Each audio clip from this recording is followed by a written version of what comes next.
Desde muito cedo eu comecei a trabalhar. Mas a minha primeira atividade empreendedora foi com 18 anos de idade, ao não estar conseguindo emprego na minha área, que eu tinha me formado técnico em edificações, eu tive um Fusca roubado, que era tudo que eu tinha na vida, um Fusca. Aliás, a placa do Fusca era FO 9461.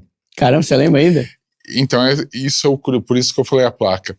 Porque se eu perguntar a placa do carro de hoje, não tenho a menor ideia. Mas o primeiro Fusca a gente nunca esquece, inclusive, tinha da placa. Tinha 2 letras só na época, na plaquinha amarela, né? É isso aí. E aí o cheque da seguradora, ao invés de comprar outro Fusca, na época eu namorava uma pessoa que fazia animação de festas infantis, e eu propus para ela pegar o dinheiro do seguro do Fusca e fazer uma fantasia de palhacinha para ela. Ela faria uma fantasia de palhaço para mim, ensinaria como animar festas, e o resto a gente usaria para fazer anúncio em jornal, na época no Shopping News. E assim nasceu a Estrelinha Shows.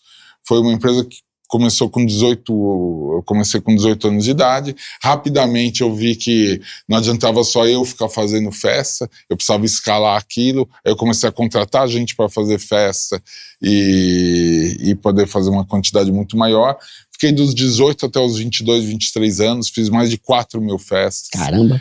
O festa que você fala, tipo assim, a pessoa vai fazer ela tem um buffet, aí você vai lá, você não trabalha no buffet, você faz tipo esses Homem-Aranha que vai nas festinhas hoje? Muito bem. Começou desse jeito, só fazendo palhaço, palhacinha, Visconde, Emília, Super-Homem, só personagens. Depois de 1 ano e tanto, eu vi que dava pra gente entrar na parte de alimentação. Aí a gente fez barraquinhas de cachorro-quente, pipoca, algodão doce, salgadinho. A gente começou a oferecer o buffet a domicílio completo. Tá.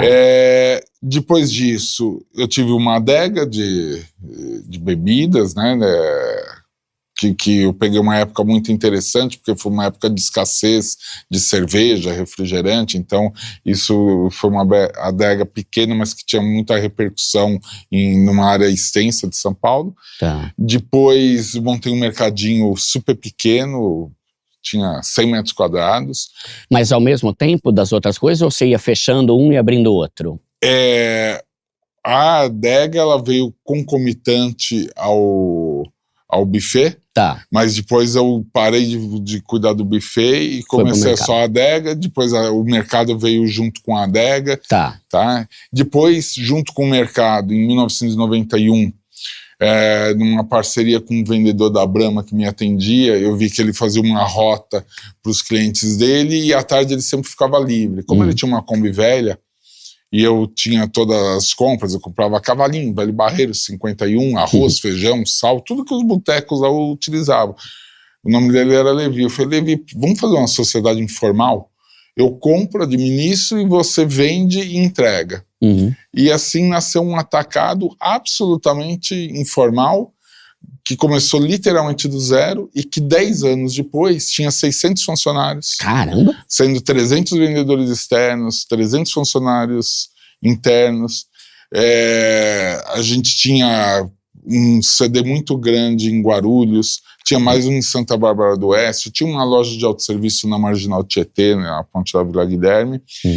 E a gente, à época, faturava 15 milhões de reais por mês, isso em 2001. Isso equivaleria hoje a 80, 90 milhões de reais por mês. Então a gente cresceu muito e começou literalmente do zero.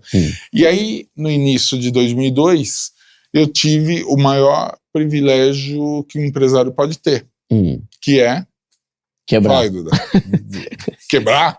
Quebrar é privilégio? Tem gente que fala que ajuda, né? Ajuda? Então, aí eu vou te falar. Realmente eu escolhi que quebrar fosse um privilégio. E por que eu escolhi isso?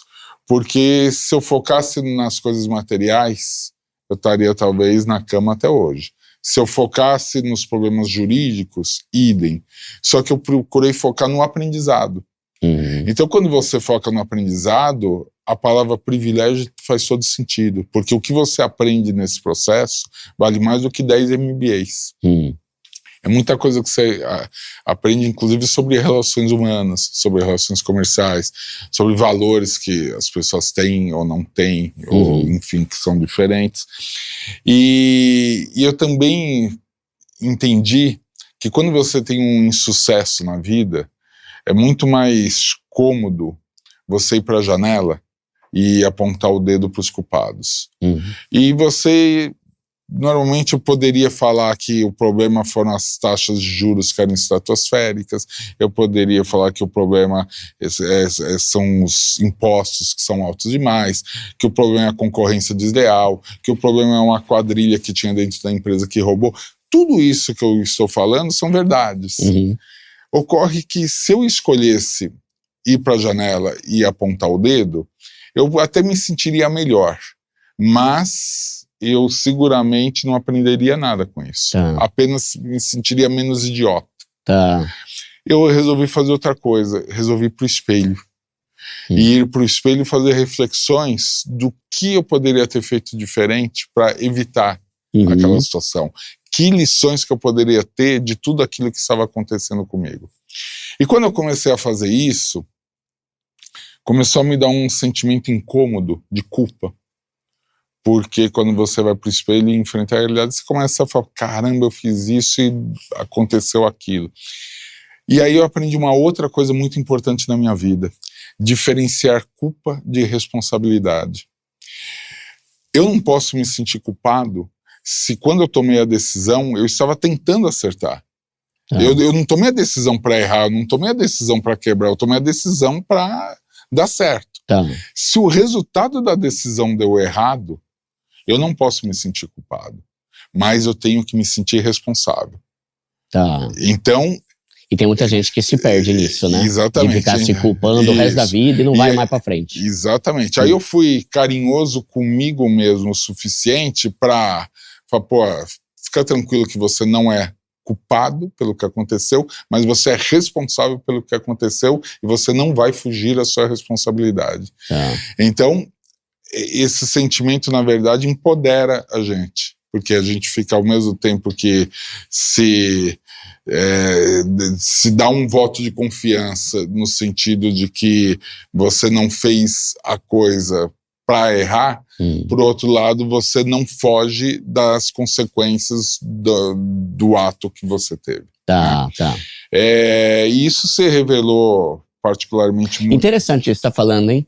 Porque tem gente que ou se culpa e se fecha numa concha, eu fui burro, eu sou incompetente, não vou fazer mais nada, ou a pessoa simplesmente não se culpa, mas se vitimiza. Sim. O teu não, eu fiz besteira, foi mim, mas segue. Não sou culpado, mas sou responsável. Boa.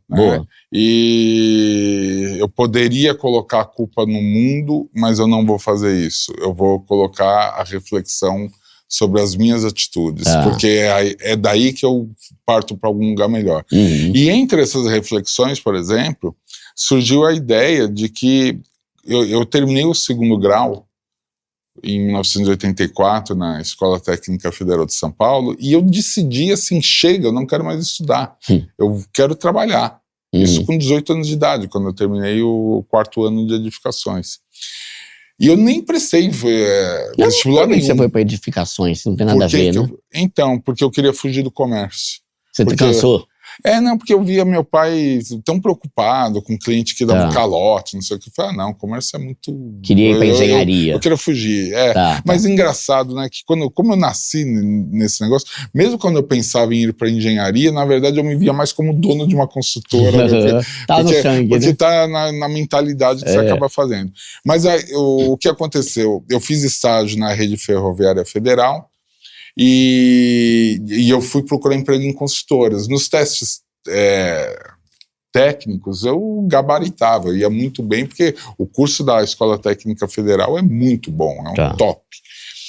Só que depois eu ia para o teste psicotécnico. Sabe aquela história assim que te dá uma folha em branco, desenha uma árvore? E acho que eu desenhava a árvore no lugar errado, ou ela era muito pequena, sei lá o que eu fazia de errado nisso, que eu nunca era chamado para a etapa seguinte. Foi nesse ambiente que eu falei, pô, não estou conseguindo emprego, estou com 18 anos de idade, não estou estudando. Aí veio a história de ser o palhaço salsicha e animar festas infantis. Palhaço salsicha era o nome? Palhaço salsicha. Da hora. Nesse contexto de você fazer essas reflexões, você aprende que, às vezes, deixar de tomar uma atitude porque você tem receio pode custar muito mais caro lá na frente. E eu vou te explicar talvez o que tenha sido a minha principal reflexão sobre erros cometidos na gestão da empresa anterior.